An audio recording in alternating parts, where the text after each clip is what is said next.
Hi, welcome to Anime Says Over Analysis. The Korean version of Attack on Titan Chapter 138 just came out, and it's official at this point. I've been going through the discussions on Reddit, and it seems like a lot of people are confused at what really is happening, so I wanted to share my interpretation on it. Of course, I could be way off, but I feel pretty confident in my interpretation. This is a spoiler warning for those who are aware, so please click away if you don't want to be spoiled for Chapter 138 of the manga. Let us begin. First, I will go through all the pages with my own commentary. Chapter 138, A Long Dream. On page 1, we see the rumbling stops. On page 2, we see the parents trying to figure out what happened and see Falco landing next to them. On page 3, we see the giant bones disappearing and Mikasa getting a headache, remembering what Eren told her about the Ackermans being slaves to their master. On page 4, Mikasa remembers the last words Eren said to her, saying how he hated her, and the alliance reunites with their respective families. Page 5 is a continuation of the reunion. On page 6, the scouts are saying they weren't wrong to stop the rumbling, even with regrets.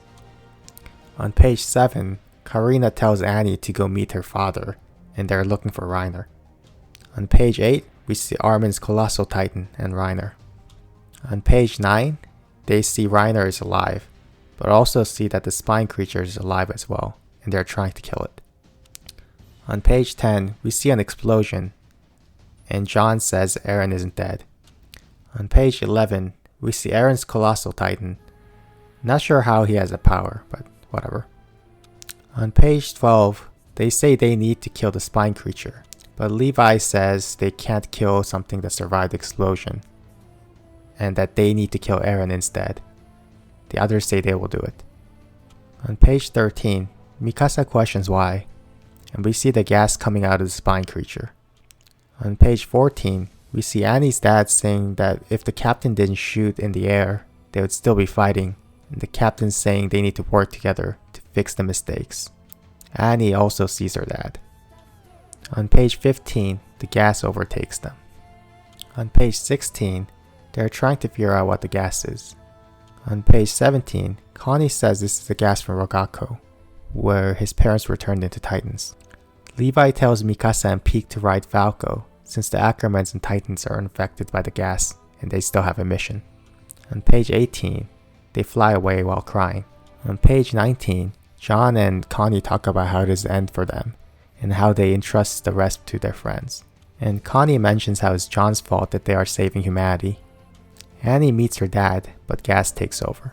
On page 20, they all turn into Titans. On page 21, the rest see people turning into Titans and can't believe it. On page 22, Onyakopon asks what happened, and the non-Aldeans start running. On page 23, the Titans are running somewhere. On page 24, Reiner does the "You shall not pass."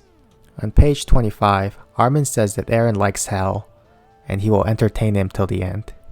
On page 26, it's the Battle of the Colossal Titans. On page 27, Reiner is fighting the spine creature, but is surprised to see Connie, John, Gabby, and even his mom turned into Titans.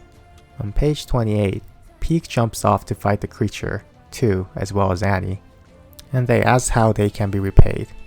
On page 29, Falco gets close to Eren, but Mikasa again has a headache, while Levi tells her only she can kill Eren. Mikasa says she can't take it anymore.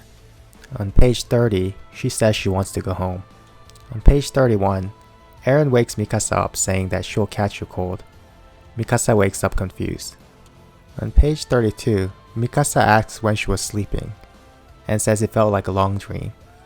Eren tells her that they shouldn't do anything and rest. On page 33, Eren asks why Mikasa is crying. She also wonders why, and asks if it's okay for them to be there. On page 34, Eren says they can't do anything, since they ran away and it's been 2 months since Marley finished their war and will soon invade Paradis. On page 35, it continues saying everyone will die if they don't run away, and that Armin is probably looking for them. He also says he couldn't push Historia to hell or massacre people outside the island. Says they should live the remaining 4 years here together, and says it is Mikasa who told him this. On page 36, Mikasa apologizes, saying that Eren is right, and that she said she wouldn't bring it up. Eren says to promise him one more thing, and tells her to throw away the scarf when he dies. On page 37, he says that she will live long after, so to forget him and become free. Then again says to forget him. On page 38, it's back to reality, and Eren is pwning Armin as expected, and Reiner and Annie are held down by the Titans. Mikasa says sorry. On page 39, she says that she can't, while tying the scarf around her neck. On page 40, Mikasa tells others she will kill Eren and to help her. On page 41, both Levi and Armin agree. On page 42, Armin holds Eren, while Levi shoots a thunder spear at Eren's mouth. On page 43, Mikasa enters the mouth. On page 44, Mikasa slashes Eren's neck while he looks at her. On page 45, it's back to the scene with Mikasa and Eren at the wooden house. I believe 4 years have passed, and Eren has passed away due to the curse, and she tells him, "See you later, Eren," as she does in chapter 1 of the manga. On page 46, Mikasa kisses Eren's head, while Ymir is smiling in the background with the words, "Farewell, the young man who seeks freedom." So people seem to be mostly confused on the scene with Eren and Mikasa at the wooden house, so I will try to explain what happened there. To me, it seems clear that this is a what-if world that would have happened if Mikasa answered differently at this scene in chapter 123. Instead of Eren deciding to start the rumbling, they run away from Paradis, knowing that Paradis will eventually be destroyed by the Marleyans, so that Eren and Mikasa can have their short period of happiness. What I am not sure about is why is Mikasa getting this vision in her head? But I can think of a few possibilities. The first possibility is that Eren is sending Mikasa this vision, so that she'll be distracted from stopping him. What kind of doesn't make sense with this is that it seems a little weird for Eren to do this, and that Mikasa being part of the Ackerman blood is free from a lot of the Founding Titans' influence. Although she is still an Eldian, so it is possible that Eren can still do this. The second possibility is that Mikasa is just hallucinating. She could just be imagining the moment of happy thoughts of what could have happened if she answered differently to Eren at that moment in chapter 123. The final possibility is the loop multiverse theory.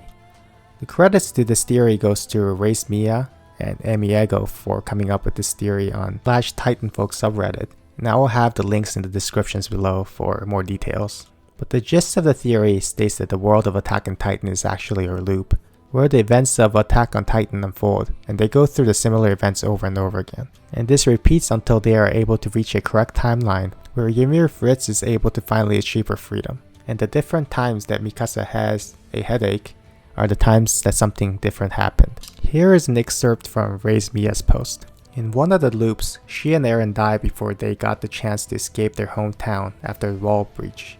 Eren never got to receive the power of the Titans, so Ymir was never saved. Loop restarts.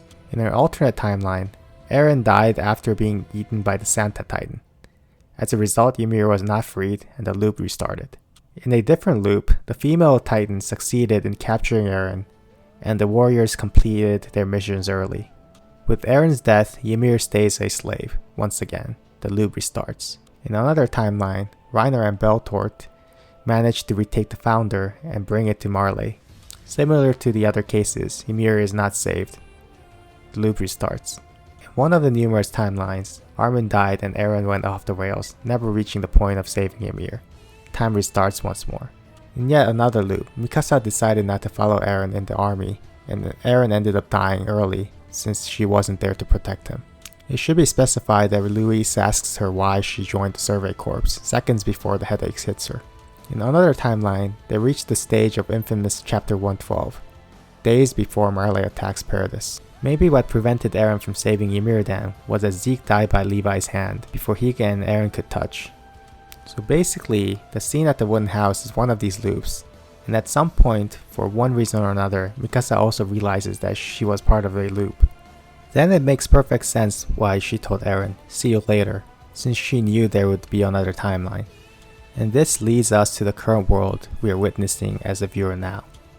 Now, one of the possible problems with this theory is that the way time seems to work in the world of Attack on Titan.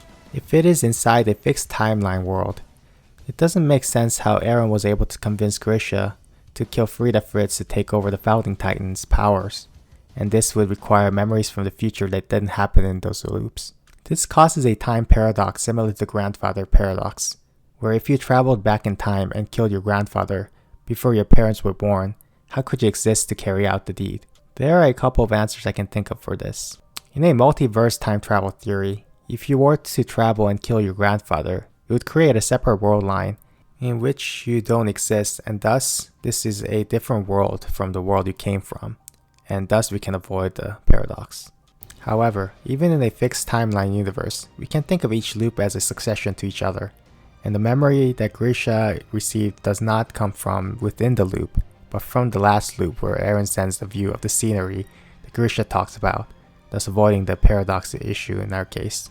Regardless of which theory we accept for the final scene in this chapter, there is no doubt that this is an important scene for Mikasa, as it highlights her growth as a person, independent of Eren, as she is finally able to let go of her dependence on him while still maintaining her love for him, and it's a beautiful conclusion to her arc. As for why the founder Ymir looks unsmiling at the end, I also have a couple explanations for this as well. One of the answers is clear if we accept the loop theory, since Ymir is able to finally see that the world that she has been striving for is near, and finally achieved, and is smiling. Another possibility is that she is happy to see the act of love that Mikasa has for Eren, as Ymir never received love in her own life, despite longing for it. We can clearly see from this scene, where Ymir is looking at the marriage of a happy couple, how much she wanted it in her own life.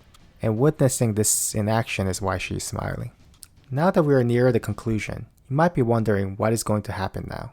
For that, I would refer you to my previous video on the subject, where I explore the philosophy of Attack on Titan, and how it helps me predict the ending. There are parts of it that are obviously wrong since I made that video before 138 leaks were released, but if we accept the loop theory, then it makes more sense than ever that we will have a final loop where we get a happy ending. This is further reinforced by this picture of Willie Tiber's kids that have grown up that came out in the Season 3 ED. This would be impossible in the current state of the world, since they are either dead or in a state that they would not be able to attend the school in such a modern attire. Anyways, that is it for this theory. Please check out my previous video, and like and subscribe, and let me know your thoughts in the comments below. Thanks, bye.